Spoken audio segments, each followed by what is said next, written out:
প্রিয় শিক্ষার্থীবৃন্দ, আজকের আয়োজন অর্থাৎ পঞ্চম ক্লাসে তোমাদের শুভেচ্ছা ও স্বাগতম। স্বাস্থ্যবিধি মেনে তোমরা নিশ্চয়ই সুস্থ ও নিরাপদে আছো। আমিও ভালো থাকার চেষ্টা করে যাচ্ছি। আমার মনে হয় বিগত ক্লাসের বিষয়গুলো তোমরা ইতিমধ্যেই শিখে নিয়েছো। নিয়মিত ক্লাসগুলো যদি কমপ্লিট করে রাখতে পারো তাহলে পরীক্ষার সময় আর পড়াশোনার বাড়তি চাপ থাকবে না।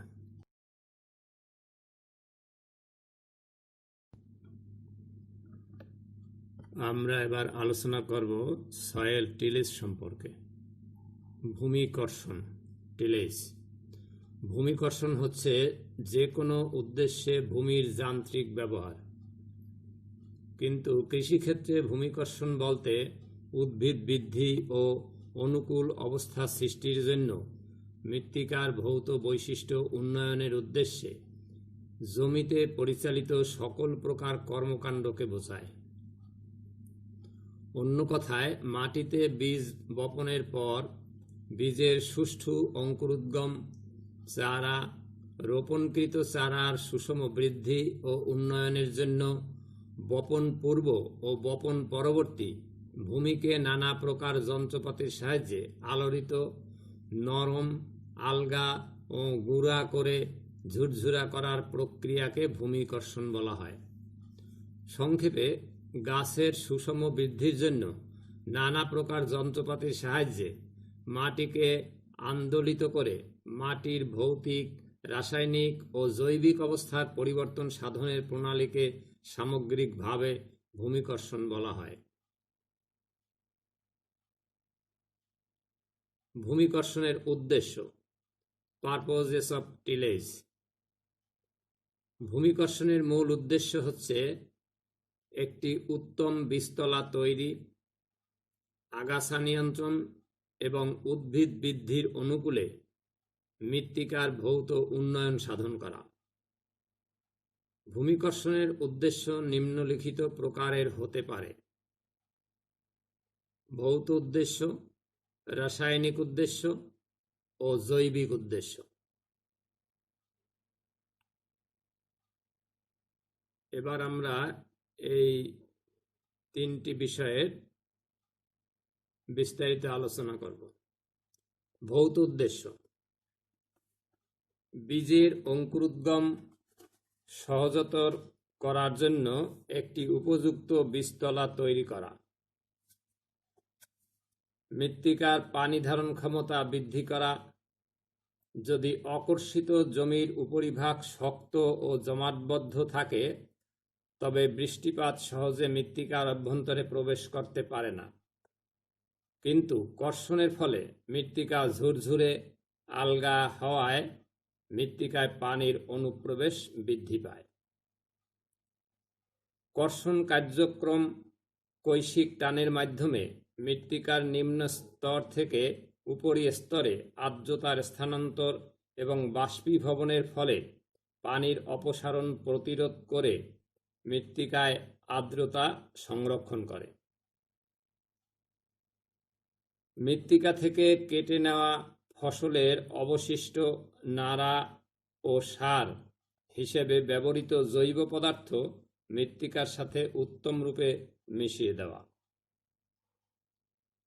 ভূমিক্ষয় রোধের জন্য জমির উপরিভাগ সমানভাবে তৈরি করা। উদ্ভিদের অতিরিক্ত শিকড় ছাঁটাই ও মৃত্তিকা আলোড়িত করা। পানি সেচের উপযোগী জমির উপরিভাগ তৈরি করা। কর্ষণের ফলে মৃত্তিকা বন্ধনহীন ও ভঙ্গুর অবস্থায় উপনীত হয়, যার মাধ্যমে বায়ুর অনুপ্রবেশ ও পর্যাপ্ত চলাচল নিশ্চিত হয়। মৃত্তিকা তাপমাত্রার সমতা বিধান করা এবং পানি শোষণ ক্ষমতা বৃদ্ধি করা। মৃত্তিকার কৈশিক নালী ভেঙে দিয়ে পানির বাষ্পায়ন হ্রাস করা। প্রাথমিকভাবে দৃঢ়, জমাটবদ্ধ, চাপা মৃত্তিকা আলগা করা এবং কর্ষণ স্তরের নিচে সৃষ্ট নিবিড় প্যান ভেঙে ফেলে উদ্ভিদ শিকড়ের অনুপ্রবেশ ও শিকড়ের খাদ্য গ্রহণ অঞ্চল বৃদ্ধি করে।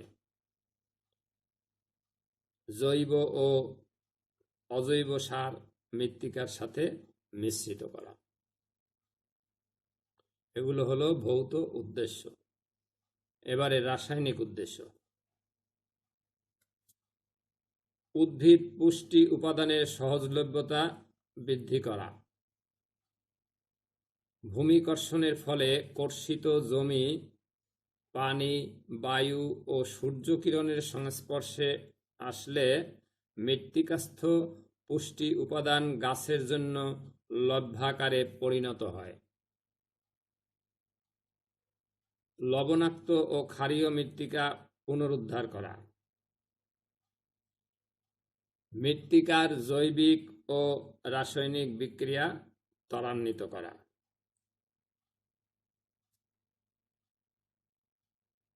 এরপর উদ্দেশ্য। আগাছা দূর করা। জমিতে প্রথমে 2-1 বার চাষ দিলেই আগাছা মৃত্তিকা থেকে আলাদা হয়ে যায়। পোকামাকড় ও রোগ জীবাণু ধ্বংস করা। উইপোকা, পিঁপড়া প্রভৃতি কীট পতঙ্গ মৃত্তিকার অভ্যন্তরে বাস করে। ভূমিকর্ষণের ফলে এগুলো মৃত্তিকার উপরে উঠে আসে। সূর্যের তাপ ও পাখির আক্রমণে এগুলো তখন ধ্বংসপ্রাপ্ত হয়। মৃত্তিকাস্থ উপকারী অণুজীবের বংশবৃদ্ধি সহজ করা। উত্তমরূপে কর্ষিত জমিতে বায়ু ও পানি অবস্থান করে, ফলে অণুজীবের বংশবৃদ্ধি সুষ্ঠু ও দ্রুত গতিতে সম্পন্ন হয়। অণুজীবের কর্মকাণ্ড বৃদ্ধির ফলে জৈব পদার্থের বিয়োজন দ্রুততর হয় এবং জৈব পদার্থ থেকে পুষ্টি উপাদানসমূহ উদ্ভিদের জন্য সহজলভ্য আকারে বিমুক্ত হয়।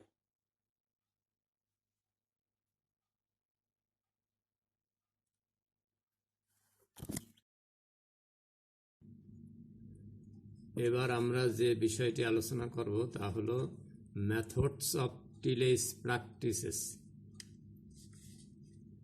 ভূমিকর্ষণ পদ্ধতির প্রকারভেদ, টাইপস অফ টিলেজ মেথডস। প্রাথমিকভাবে ভূমিকর্ষণ পদ্ধতিকে দুটি ভাগে ভাগ করা যায়, যথা প্রচলিত কর্ষণ পদ্ধতি ও সংরক্ষণশীল কর্ষণ পদ্ধতি। প্রচলিত কর্ষণ পদ্ধতি। আমাদের দেশে প্রধানত প্রচলিত কর্ষণ পদ্ধতি অবলম্বন করা হয়। এই পদ্ধতিতে জমিতে চাষ দেয়া, মই দেয়া, আশ্রা দেয়া, নিড়ানি দেয়া ইত্যাদি অন্তর্ভুক্ত হয়। এই পদ্ধতির কর্ষণেই বেশি ব্যবহৃত হয়। এই পদ্ধতি অবলম্বন করে ভূমিকর্ষণ করলে ভূমিক্ষয়ের সম্ভাবনা বেশি থাকে এবং তুলনামূলকভাবে কর্ষণ ব্যয় বেশি পড়ে।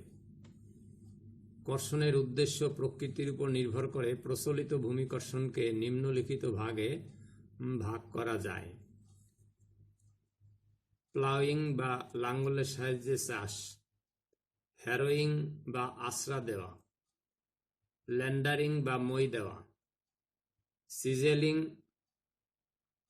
ইন্টারটিলেস বা আন্তঃকর্ষণ, লিস্টারিং বা বিন্যাসকর্ষণ, স্প্রেডিং বা কোদলানো, ডিস্কিং বা চাকতিকর্ষণ। এবার এগুলোর বর্ণনা আমরা বলবো। প্লাউইং বা লাঙ্গলের সাহায্যে চাষ মূলত পতিত জমিতে দৃঢ় শক্ত মৃত্তিকা লাঙ্গলের সাহায্যে আলোড়ন করাকে প্লাউইং বলে। বিভিন্ন প্রকার লাঙ্গল দিয়ে এভাবে জমি আলোড়িত করা হয়। বৈশিষ্ট্য: মৃত্তিকা আলোড়িত করা, আগাছা বিনষ্ট করা, মৃত্তিকায় বায়ু চলাচল বৃদ্ধি করা, মৃত্তিকার পানি শোষণ ক্ষমতা বৃদ্ধি করা। মৃত্তিকা কর্দমাক্তকরণে এ কর্ষণ পদ্ধতি বেশি উপযোগী। হ্যারোয়িং বা আশ্রা দেওয়া। জমিতে প্লাউইংয়ে প্লাউইং করার পর কাত হয়ে থাকা বা উল্টে যাওয়া বড় বড় ঢেলা গুঁড়া করার জন্য হ্যারো টিলেস খুবই উপযোগী। যন্ত্রচালিত ট্রাক্টর বা পাওয়ার টিলারের পেছনে বাঁকানো দাঁতওয়ালা হ্যারো যন্ত্র যুক্ত করে এই কর্ষণ সম্পাদন করা হয়। বৈশিষ্ট্য: মৃত্তিকার আর্দ্রতা সংরক্ষণ করা, মৃত্তিকার বড় বড় ঢেলা ভেঙে দেওয়া, আগাছা বিনষ্ট করা, পচনশীল জৈব পদার্থ মৃত্তিকায় মিশিয়ে দেওয়া, মৃত্তিকার বায়ু চলাচল বৃদ্ধি করা। ল্যান্ডারিং বা মই দেওয়া: জমিতে প্লাউইং বা ল্যান্ডারিং করার পর জমির উপরে মই দেওয়াকে ল্যান্ডারিং বলে। আমাদের দেশে বাঁশ নির্মিত বা পশুশক্তি চালিত মই ব্যবহৃত হয়। বৈশিষ্ট্য: জমির উপরিভাগ সমান করা, আগাছা বিচ্ছিন্ন ও জমা করা, মৃত্তিকার একটি নির্দিষ্ট দৃঢ়তা প্রদান করা, মৃত্তিকার আর্দ্রতা সংরক্ষণ করা, পানি শোষণ ও বায়ু চলাচল বৃদ্ধি করা, বপনের পর বীজকে একটি পাতলা মৃত্তিকার স্তরে ঢেকে দেওয়া। সিজেলিং: যন্ত্রচালিত ট্রাক্টরের পেছনের লম্বাটে ফলাযুক্ত লাঙ্গল দিয়ে জমিতে সিজেলিং করা হয়। আমাদের দেশে এই যন্ত্র ব্যবহার না হলেও উন্নত দেশে এ যন্ত্রের বহুল ব্যবহার রয়েছে। বৈশিষ্ট্য: জমির দৃঢ় লাঙ্গল স্তর ভেঙে দেওয়া, মৃত্তিকা গভীরভাবে আলোড়িত করা। ইন্টারটিলেস বা আন্তঃকর্ষণ: জমিতে ফসল থাকা অবস্থায় মৃত্তিকা আলোড়িত করা ও আগাছা নিয়ন্ত্রণের জন্য পরিচালিত কর্ষণকে আন্তঃকর্ষণ বলে। আন্তঃকর্ষণের জন্য আমাদের দেশে অতি সাধারণ যন্ত্র যেমন কোদাল, নিড়ানি, আঁচড়া ও বিদা ব্যবহার করা হয়। বৈশিষ্ট্য: মৃত্তিকা আলোড়িত করা, কৈশিক নালী ভেঙে দিয়ে পানির বাষ্পায়ন বন্ধ করে আর্দ্রতা সংরক্ষণ করা, পানি সেচের পর উপরিভাগের মৃত্তিকা স্তর শক্ত হয়ে গেলে তা ভেঙে দিয়ে শিকড়ের বিস্তৃতি সহজ করা, আগাছা নিয়ন্ত্রণ করা, গাছের গোড়ায় মৃত্তিকা দেওয়া। লিস্টারিং বা বিন্যাস কর্ষণ: শস্য বিশেষের বীজ বপন ও চারা রোপণের জন্য পরিখা তৈরির প্রয়োজন হয়। এসব ক্ষেত্রে জমিতে প্লাউইং বা হ্যারোইং করার পর জমির উপরিভাগ রোপণ উপযোগী করার জন্য কৃত কার্যকে লিস্টারিং বলে। বৈশিষ্ট্য: মৃত্তিকা আলোড়িত করা, ভেলি ও পরিখা তৈরি করা। স্পেডিং বা কোদলানো: কোদাল দ্বারা মৃত্তিকা আলগা করা একটি প্রাচীন পদ্ধতি। বৈশিষ্ট্য: মৃত্তিকা আলগা করা, আগাছা নিয়ন্ত্রণ করা, পরিখা তৈরি করা, জমির আইল বাঁধা ও মেরামত, সেচ ও নিকাশ নালা তৈরি করা। ডিস্কিং বা চাকতি কর্ষণ: ডিস্কিং টিলেজের জন্য যন্ত্রচালিত ট্রাক্টরের পিছনে চাকতি লাঙ্গল যুক্ত করে নেওয়া হয়। এক একটি লাঙ্গলে 3 থেকে 5টি বড় চাকতি বা 4 থেকে 8টি ছোট চাকতি থাকতে পারে। আমাদের দেশে এই যন্ত্রের ব্যবহার নেই। বৈশিষ্ট্য: ডিস্কিং টিলেজের গভীরতা বেশি, ফলে মৃত্তিকা গভীরভাবে আলোড়িত হয়। মৃত্তিকার বড় বড় ঢেলা উল্টে যাওয়ায় এই কর্ষণ দ্বারা সঠিকভাবে আগাছা নিয়ন্ত্রণ করা যায়।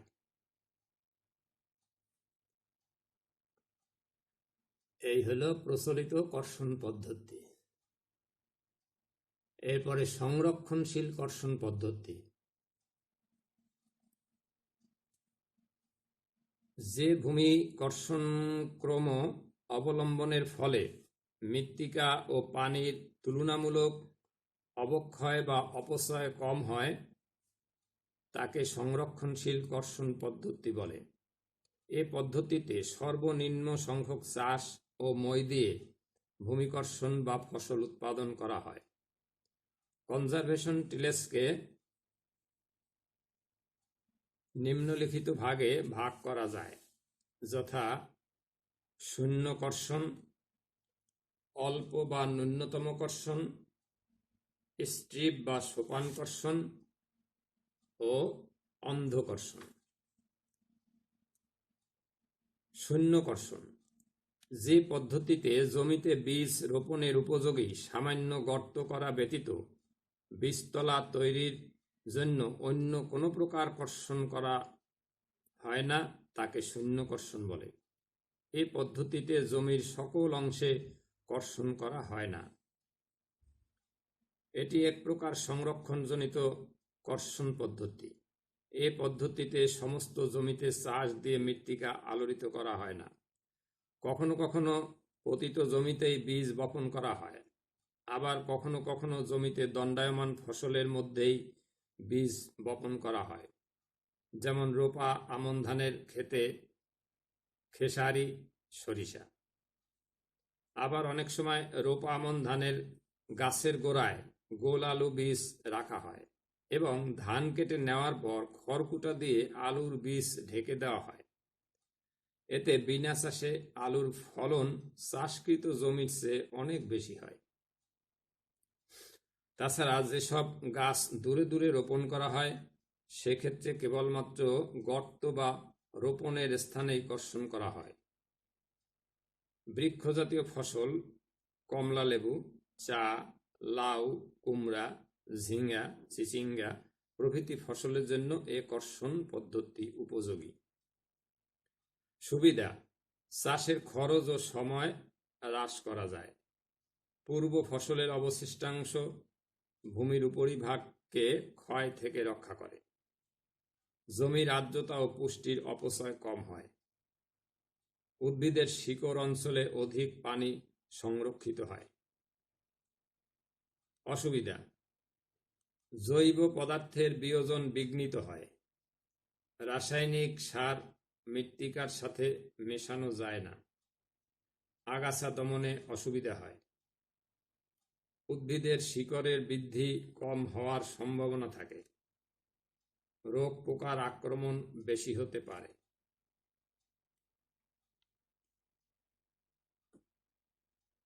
অল্প বা ন্যূনতম কর্ষণ: বীজের অঙ্কুরোদ্গম, উদ্ভিদের প্রতিষ্ঠা ও আগাছা দমনের উপযোগী বীজতলার মৃত্তিকা প্রস্তুত করার প্রয়োজনে সর্বনিম্ন সংখ্যক চাষকে স্বল্প বা ন্যূনতম কর্ষণ বলে।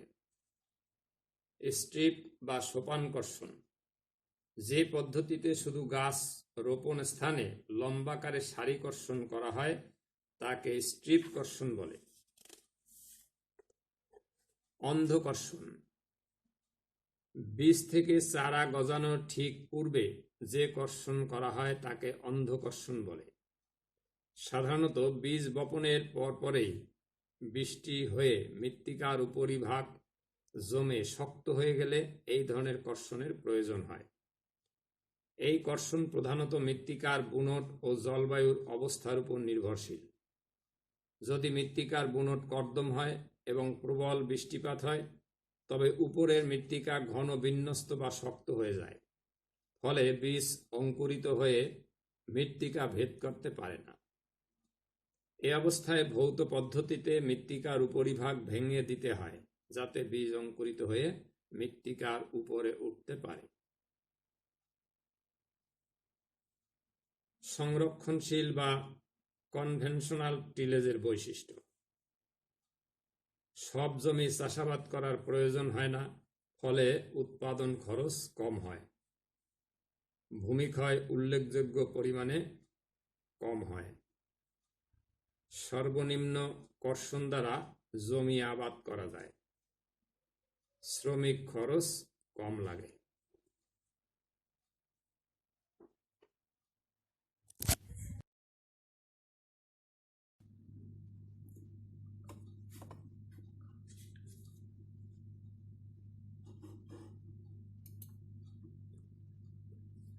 এবারের আলোচ্য বিষয় tillage equipment and their classification.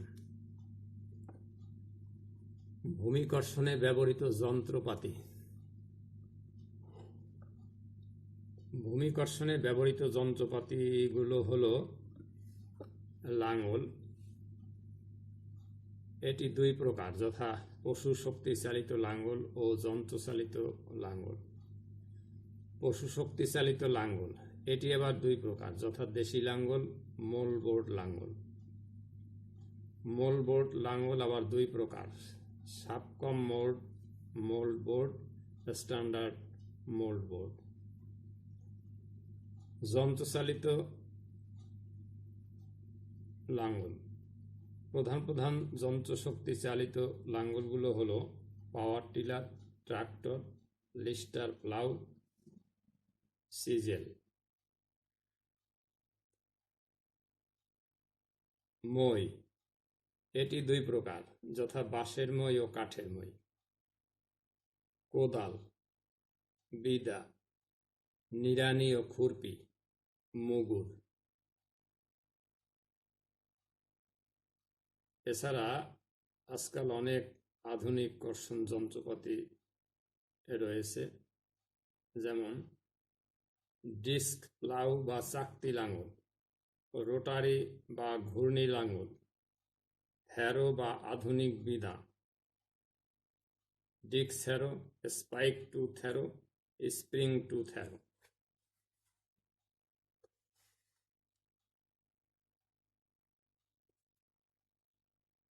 মৃত্তিকার ভৌত ধর্মের উন্নয়নে কর্ষণ যন্ত্রপাতি।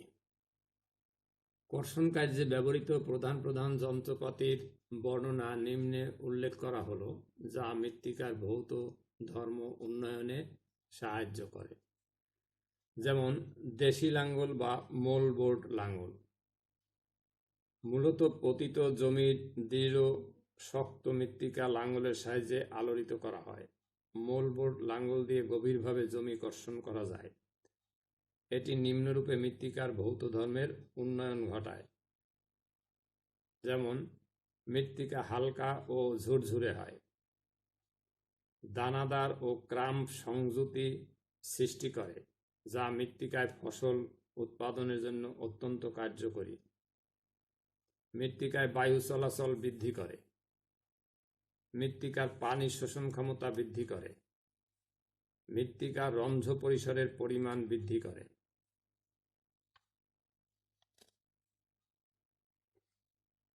কোদাল, নিড়ানি, খুরপি এসব যন্ত্র দিয়ে আন্তঃকর্ষণ করা হয়। জমিতে ফসল থাকা অবস্থায় এসব যন্ত্র দিয়ে মৃত্তিকা আলগা করা, আগাছা নিয়ন্ত্রণ ইত্যাদি করা হয়।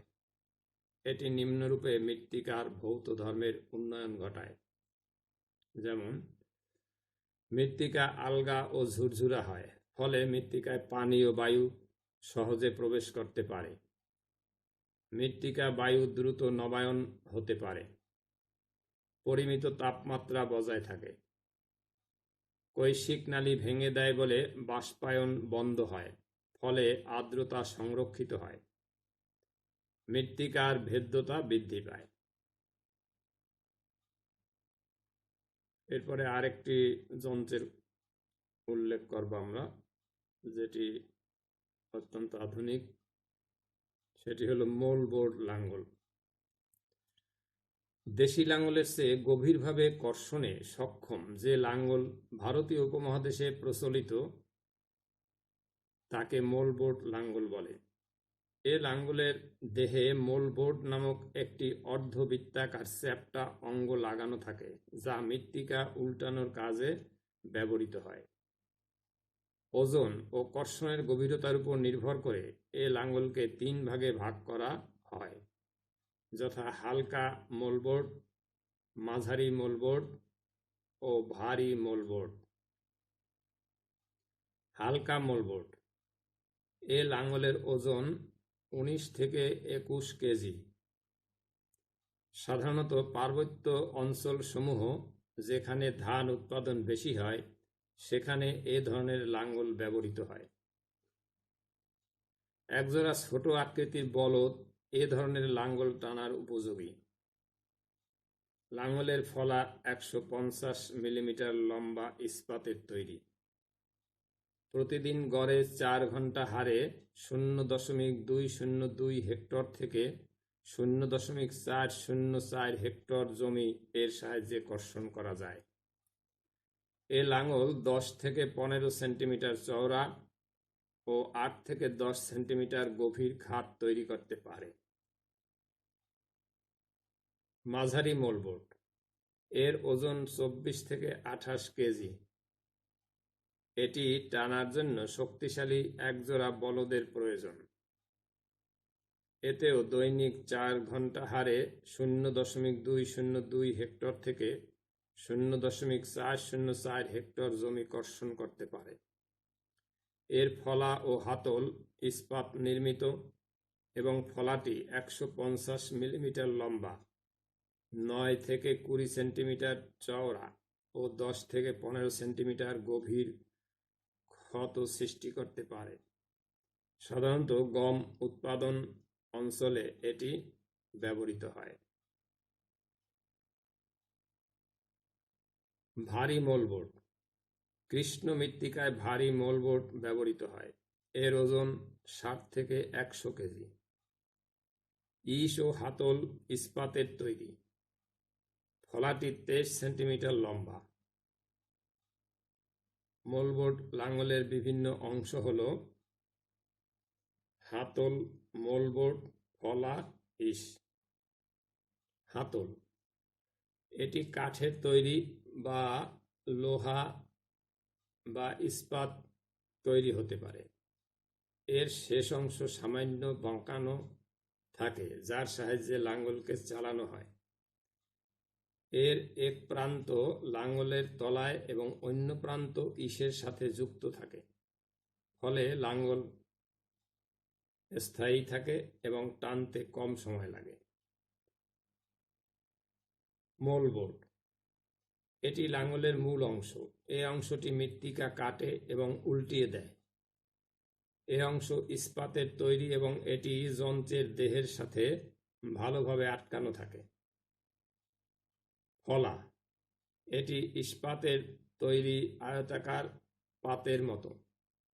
এর অগ্রভাগ সূচালো এবং কিনারা ধারালো। এটি মূল দেহের সাথে নাট বল্টুর মাধ্যমে আটকানো থাকে। এটি 4 কোণাকৃতি খাত সৃষ্টি করে, ফলে জমির কোনো অংশই অকর্ষিত থাকে না। ইস, এটি দেশি লাঙ্গলের ইসের মতোই। এটি বেশ লম্বা ও শক্ত এবং এর অগ্রভাগে ছিদ্র থাকে, যার মধ্যে লোহার পেরেক ঢুকিয়ে জোয়ালের সঙ্গে আটকানো হয়। বলদের মাধ্যমে লাঙ্গল টানে। মোলবোট লাঙ্গলের উপকারিতা। এর সাহায্যে চৌকাকার খাত সৃষ্টি হয়, ফলে 2 খাতের মাঝে কোনো অকর্ষিত জমি থাকে না। দ্বিতীয় ও তৃতীয় চাষে মৃত্তিকা সম্পূর্ণ গুঁড়া এবং গভীরভাবে কর্ষিত হয়। সবুজ সার শস্যকে মৃত্তিকায় ভালোভাবে মিশিয়ে দিতে এটি খুব কার্যকরী। আবর্জনা ও আগাছা মৃত্তিকায় চাপা পড়ে জৈব পদার্থের সৃষ্টি হয়। কর্দমাক্তকরণের কাজে এটি ব্যবহৃত হয়। ভারী মৃত্তিকা কর্ষণের কাজেও এটি ব্যবহার করা যায়। প্রতিদিন 4 ঘন্টা হারে ব্যবহার করে 0.202 হেক্টর থেকে 0.404 হেক্টর জমি কর্ষণ করা যায়।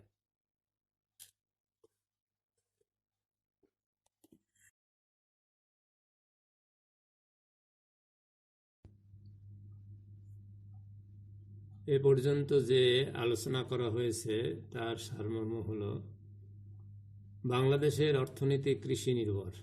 কৃষির উন্নয়ন ছাড়া এদেশের উন্নয়ন অসম্ভব। কৃষির উন্নয়ন করতে হলে কৃষিকে আদিম পদ্ধতি থেকে উঠিয়ে যান্ত্রিক পদ্ধতিতে পরিচালনা করতে হবে। কৃষি উন্নয়নের সাথে সংশ্লিষ্ট সবচেয়ে পুরাতন কৌশল হচ্ছে ভূমি কর্ষণ। যদিও দিনে দিনে কর্ষণ পদ্ধতির যথেষ্ট উন্নতি হয়েছে, তবু ইহাই এখন শস্য উৎপাদনের ক্ষেত্রে সবচেয়ে কঠিন, ব্যয়বহুল এবং সময় ক্ষেপণকারী কাজ। পর্যবেক্ষণে দেখা গেছে, শস্য উৎপাদনে যে খরচ হয় তার শতকরা 30% হয় কর্ষণ কার্যক্রম পরিচালনার ক্ষেত্রে। কাজেই কর্ষণ কার্যক্রম যে চাষাবাদের সবচেয়ে ব্যয়বহুল অংশ, তার কারণগুলো হলো: কর্ষণ যন্ত্রপাতিগুলো অত্যধিক দামি, এটা সময় ক্ষেপণকারী প্রক্রিয়া, প্রাকৃতিক দুর্যোগের জন্য এটি সঠিক সময়ে সম্পাদন করা যায় না, কখনো কখনো মৃত্তিকার ভৌত অবস্থা অনুকূল হয় না, কৃষক কর্তৃক কর্ষণের উদ্দেশ্য বোধগম্য হয় না, এটি অত্যধিক শ্রমসাধ্য। আজ এ পর্যন্তই। মানুষের কল্যাণের জন্য করা প্রতিটি কাজেই সম্মানজনক। তোমরা ভালো থেকো, সাবধানে থেকো, স্বাস্থ্যবিধি মেনে চলো। আমার জন্য দোয়া করো। ধন্যবাদ।